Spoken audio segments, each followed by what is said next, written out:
Satu hari saudara saya menemani istri untuk menonton sebuah tayangan saudara, layangan putus gitu saudara.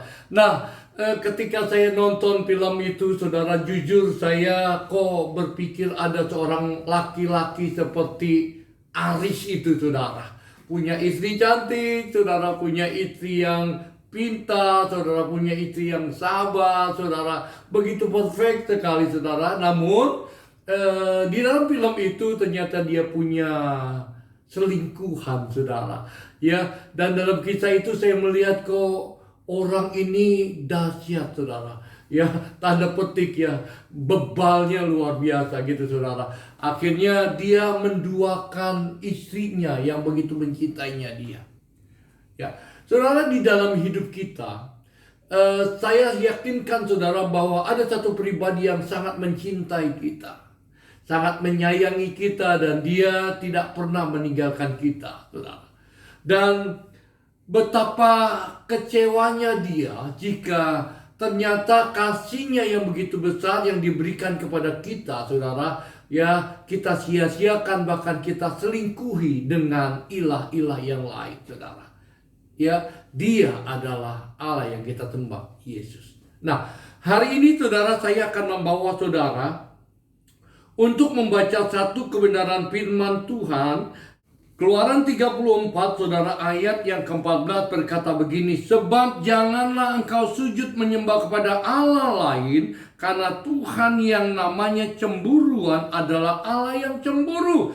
Janganlah engkau sampai mengadakan perjanjian dengan penduduk negeri itu apabila mereka berzina dengan pengikuti Allah mereka dan mempersembahkan korban kepada Allah mereka, maka mereka akan mengundang engkau dan engkau akan ikut makan sembelihan mereka.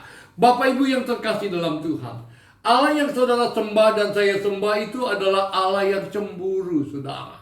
Ya, jangan sampai saudara, cinta dia yang begitu luar biasa, bahkan dia rela meninggalkan surga turun ke dunia menjadi serupa dengan manusia mati di kayu salib, saudara, kita sia-siakan. Kita tinggalkan cinta yang murni yang daripada dia dan kita berbalik saudara kepada ilah-ilah yang lain. Ingat, Allah kita itu adalah Allah yang cemburu saudara. Saya berharap saudara kita menjadi pribadi-pribadi yang sungguh-sungguh mencintai dia dengan segenap hati kita, segenap jiwa kita saudara. Ya, kita mau melakukan sesuatu yang terbaik buat dia saudara, karena dia sudah mengorbankan segala-galanya untuk saudara dan saya. Dikatakan saudara di dalam Ulangan 32 ayat 16 berkata begini, mereka membangkitkan cemburunya dengan Allah asing saudara.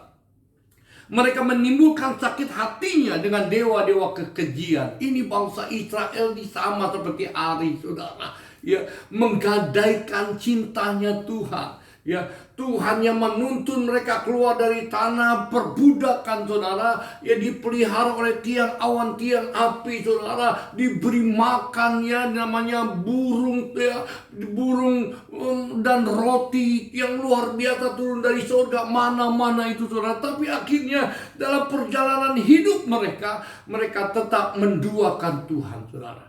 Dan akhirnya ketika Allah cemburu, Allah lakukan sesuatu yang luar biasa dalam kehidupan mereka. Saya teringat ketika satu hari ya Musa naik ke gunung saudara, menerima 12 hukum Taurat saudara. Ketika dia naik ke gunung saudara, bangsa Israel yang sudah melihat pertolongan Tuhan, kasihnya Tuhan, ya mereka akhirnya membuat patung lembu saudara. Lalu mereka akhirnya selama mereka menantikan Musa, mereka menyembah kembali ilah lain, yaitu lembu emas yang mereka buat. Dan Tuhan marah saudara. Tuhan bekerja pada saat itu dan melakukan sesuatu yang di luar pikiran mereka.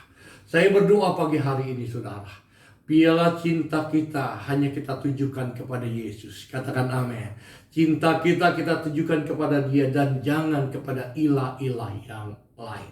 Selamat pagi, Tuhan memberkati kita semuanya. Shalom.